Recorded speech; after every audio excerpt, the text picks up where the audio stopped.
So hello friends, welcome back to our channel SS Stories। माँ को जलाया press से तो माँ ने भी सिखाया सबक। ललिता जी अपने पति सुरेश जी के साथ गांव में रहती थीं। उनके बहू निशा और बेटे अजय उनके साथ नहीं रहते थे, वह शहर में रहते थे। उनकी एक प्यारी सी बेटी थी जिसका नाम रिया था और रिया अपने दादा और दादी से बहुत प्यार करती थी। और क्योंकि ललिता जी और सुरेश जी अलग रहते थे और इसलिए उनके बेटा और बहू का व्यवहार भी ठीक ही था। वे दोनों भी अपनी पोती को बहुत प्यार करते थे और जैसे ही उसकी गर्मियों की छुट्टी हुई, उसने अपने दादा दादी जी को फोन करके कहा कि आप मुझे लेने आ जाओ। मैं इस बार की छुट्टियों में आपके साथ ही रहूंगी। दादा और दादी अपनी पोती को मना नहीं कर पाए। उन्होंने कहा, ठीक है, हम कल ही तुम्हें लेने के लिए आ रहे हैं। तुम्हारे मम्मी पापा को भी सरप्राइज दे दिया जाए। रिया ने सुबह उठते ही अपनी मम्मी को कहा, मम्मी आज नाश्ते में कुछ स्पेशल बनाओ ना। आज दादाजी और दादी माँ आ रहे हैं। यह सुनकर बेटे और बहू दोनों खुश हो गए। उन्होंने कॉल करके पूछा तो पता चला कि उनके मम्मी पापा 2 घंटे में घर पहुँच जाएंगे। रिया और उसकी मम्मी निशा दोनों ही ललिता जी और सुरेश जी के आने की तैयारी करने लगे। उन्होंने उनके लिए गेस्ट रूम तैयार करवा दिया क्योंकि आज संडे का दिन था और सभी लोग घर ही थे। सब बड़ी ही बेसब्री से ललिता जी और सुरेश जी के आने का इंतजार कर रहे थे और अब तक 3 घंटे बीत चुके थे, लेकिन ललिता जी और सुरेश जी अपने बच्चों के पास नहीं पहुंचे। उन्होंने फोन मिलाने की कोशिश की थी, लेकिन फोन स्विच ऑफ आ रहा था। उन्होंने सोचा शायद आते वक्त गाड़ी खराब हो गई हो। उन्होंने सोचा थोड़ा और इंतजार कर लिया जाए, लेकिन अब तक 5 घंटे से ज्यादा बीत चुके थे। अब अजय और निशा थोड़े चिंतित हो गए। अजय ने सोचा, चलो मैं मम्मी पापा को देखकर आता हूँ। कहते हुए वह गाड़ी में बैठ ही रहा था कि तभी उसके फोन पर अननोन नंबर से कॉल आया। फोन उठाने पर उसे पता चला कि उसके माता पिता का एक्सीडेंट हो गया है और वे हॉस्पिटल में हैं, जिनमें से एक की हालत बहुत ज्यादा खराब थी और उनके बचने के चांसेस बहुत कम थे। उसने हॉस्पिटल के बारे में पता किया और तुरंत ही हॉस्पिटल चला गया। वहां जाकर उन्होंने देखा कि ललिता जी को थोड़ी बहुत चोट आई थी, लेकिन सुरेश जी की हालत गंभीर थी और कुछ ही समय में डॉक्टर्स ने आकर उनसे कहा, वी आर सॉरी, हम उन्हें नहीं बचा पाए। ललिता जी का तो जैसे संसार ही उजड़ गया था। सुरेश जी के अंतिम क्रियाकर्म के बाद उनके बच्चों ने कहा, माँ आप अकेली यहाँ क्या करोगी, हमारे साथ ही चलो। वहाँ निशा और रिया के साथ आपका मन भी लग जाएगा। ललिता जी के पास और कोई जीने का सहारा भी तो नहीं था। उन्होंने सोचा कि सही तो कह रहे हैं, इनके साथ ही चलती हूँ। अब वह बहू और बेटे के साथ शहर आ गई। आने के कुछ दिन बाद तक तो सब ठीक ठाक चलता रहा, लेकिन धीरे धीरे वक्त के साथ साथ बहू का व्यवहार कुछ बदलता सा जा रहा था। उन्हें लगा बहू का काम शायद ज्यादा हो गया है, इसलिए थोड़ी चिड़चिड़ी हो गई है। उन्होंने बहू के काम में उसका हाथ बटाना चालू कर दिया, लेकिन निशा दिन प्रतिदिन और ज्यादा बदतमीज होती जा रही थी, क्योंकि रिया के स्कूल भी खुल चुके थे और अजय भी ऑफिस चला जाता था। दोनों के जाते ही वह अपनी सास के पीछे पड़ जाती। कितना खर्चा है, अकेले अजय कितना बोझा ढोएंगे। महंगाई इतनी बढ़ गई है, ऊपर से अब खर्चा और बढ़ गया है। गांव में तो चीजें सस्ती होंगी, पर यहाँ तो महंगाई ने कमर तोड़ रखी है। अब तो हद ही हो गई थी। धीरे धीरे बात इतनी बढ़ गई कि एक दिन तो उनकी बहू ने उन पर हाथ उठा दिया और सारा काम ममता जी को ही करना पड़ता था। फिर भी उन्होंने अपने बेटे से कुछ नहीं कहा, क्योंकि वह काफी समय से बाहर ही रह रहा था।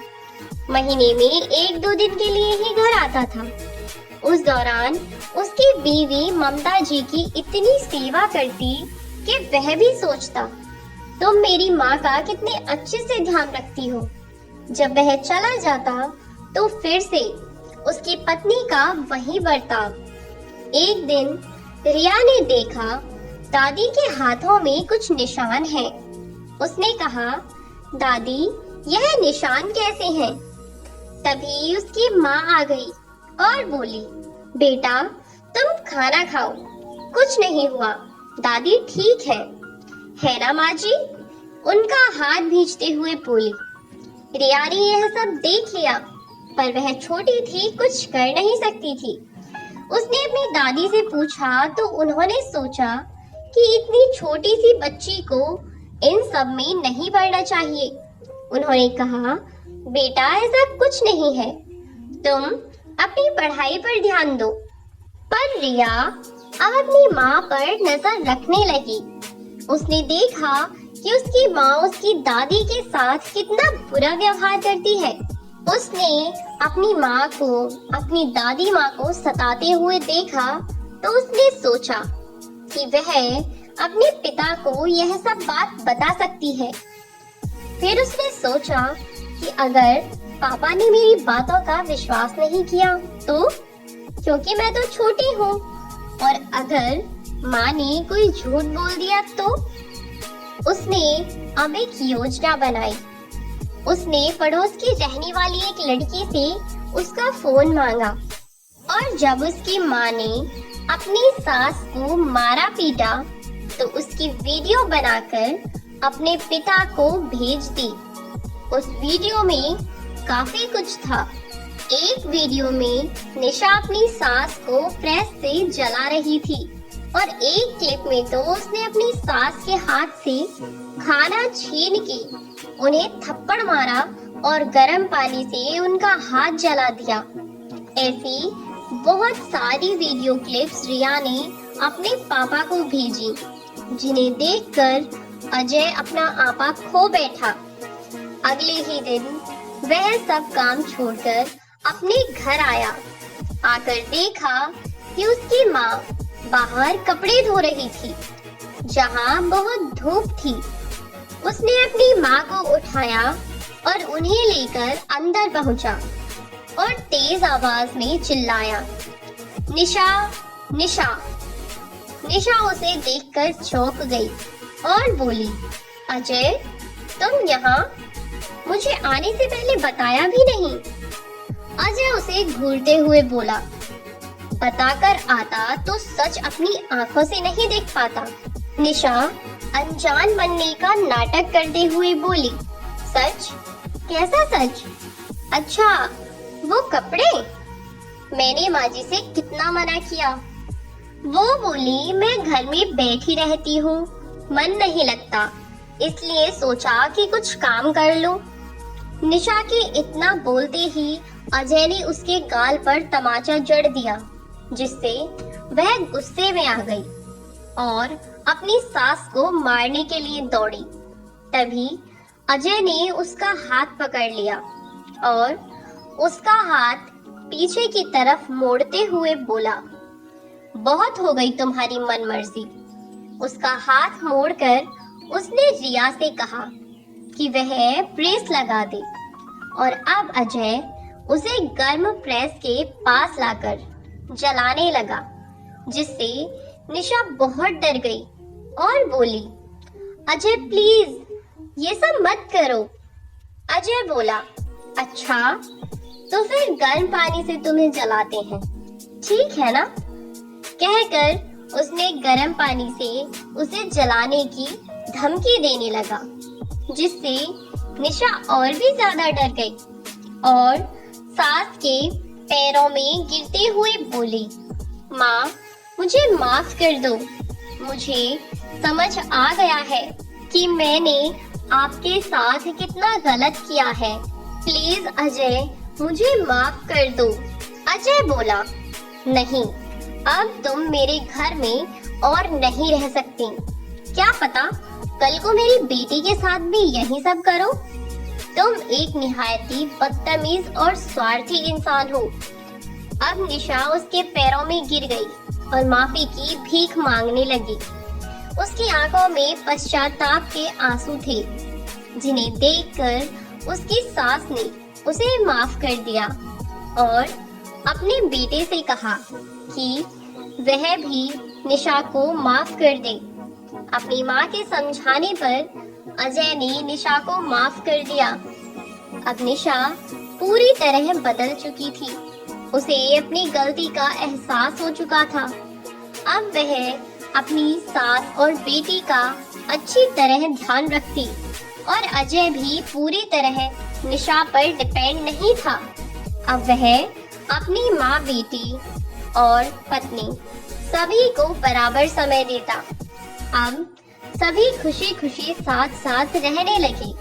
तो दोस्तों, ये थी हमारी आज की कहानी। ये कहानी आपको कैसी लगी मुझे कमेंट बॉक्स में जरूर बताएं। अगर आपके पास भी ऐसी कोई कहानी हो तो आप मुझे लिखकर भेज सकते हैं। आपकी कहानी आपके नाम के साथ यहाँ दर्शाई जाएगी। तो दोस्तों, आज के लिए इतना ही। मिलते हैं नेक्स्ट वीडियो में नई कहानी के साथ। तब तक के लिए बाय बाय दोस्तों, और चैनल को सब्सक्राइब करना, वीडियो को लाइक और शेयर करना बिल्कुल न भूलें।